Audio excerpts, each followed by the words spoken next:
Hi everyone, my name is Jameson Sales, and this is my final investigation for Chem 105, Forensic Chemistry of CSI.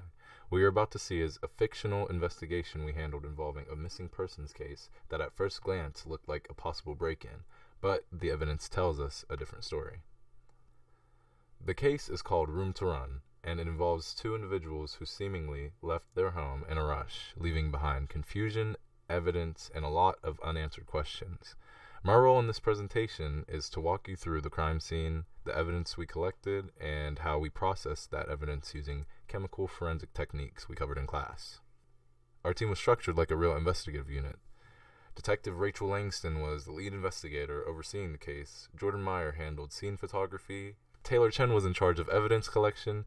Leo Martinez processed trace evidence in the lab. Dr. Francis Imani served as the coroner, and the first responder on the scene was Officer Kevin Brooks. Everyone played a specific role to ensure that we followed correct procedures, especially around evidence integrity, documentation, and collection standards. The scene took place at a suburban duplex at 412 Cedar Street.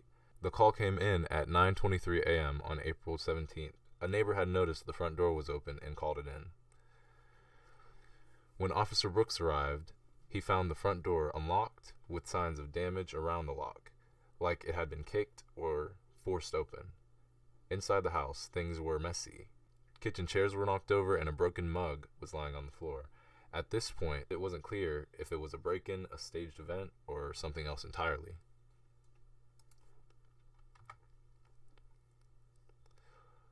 Moving further into the home, the situation only got weirder. Suitcases were missing from the hallway closet, but phones and wallets were left behind. The bedroom showed the most signs of urgency, and drawers were yanked open and clothes were scattered. Despite the disarray, there were no bodies.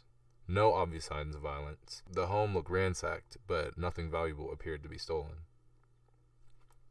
This set the tone for the investigation.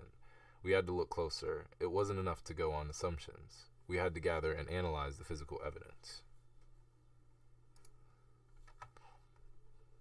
Here you'll see a rough sketch of the interior layout. It includes the location of the broken mug in the kitchen, the side door where the shoe print was found, and the bedroom window with a glass fragment beneath it. The sketch shows relevant measurements, compass direction, a clear legend, and evidence markers. This visual helped us log and keep track of where everything was found and assisted with our lab testing later. Let's start with evidence 1, a broken ceramic mug with a powdery residue inside. Taylor Chen collected the pieces using gloves and tweezers and sealed them in a paper evidence bag. Back in the lab, we ran solubility tests and Fourier transfer infrared spectroscopy on the residue. The results showed it contained acetylsalicylic acid and caffeine, basically crushed up aspirin or another over-the-counter pain reliever. We confirmed this by comparing it to a reference sample from a medicine bottle found in the bathroom. This is an example of how chemical composition data helps us build timelines. Someone likely used it or was about to use this substance shortly before things escalated. Next up is evidence 2, a footwear impression found in mud outside the side door. Leo Martinez photographed the print and made a dental stone cast. It showed a ripple tread with a worn-down heel pad. Inside the house, we found 2 pairs of shoes, a size 10 Nike Cortez and a size 9 Reebok Classic. Using a comparison microscope, we matched the ripple tread and heel defect to the Nike Cortez. This ties the print outside the side exit to someone still inside shortly before or during the time of the incident. Evidence 3 was a small glass fragment found beneath the bedroom window. Jordan Meyer collected it using tweezers and placed it into a glass vial. We tested the refractive index using the sodium D line at 589 nanometers and got a reading of 1.5171. We compared that to 2 control samples, one from the same window, which measured 1.5169, and one from the dining room window, which read 1.5235. This data suggests the fragment came from the bedroom window, not elsewhere, which could mean someone either broke or tampered with it to get out or stage the scene. This slide shows a sample chain of custody label used for one of our pieces of evidence. Each item collected had its own form and was documented at the time of collection, with every transfer logged. Maintaining the chain of custody is essential. Without it, the evidence would be questioned or dismissed. In this case, everything was sealed, tagged, and logged appropriately from scene to lab. One of the missing individuals is Devin H., age 24, a local college student. Neighbors described him as anxious and a bit withdrawn. He was last seen at 9 p.m., the night before the incident. His phone and ID were found in the house, which raises questions about whether he left voluntarily or under stress. We interviewed a neighbor, Helen Carter. She said she saw two men leaving through the side door around 9 p.m. One carried a duffel bag and the other looked like he was in a hurry. She said it seemed like college boys being dramatic, but after seeing the inside of the house, she felt something was definitely off. Witness statements like this help us build timelines and understand the context of the evidence, especially when paired with lab results.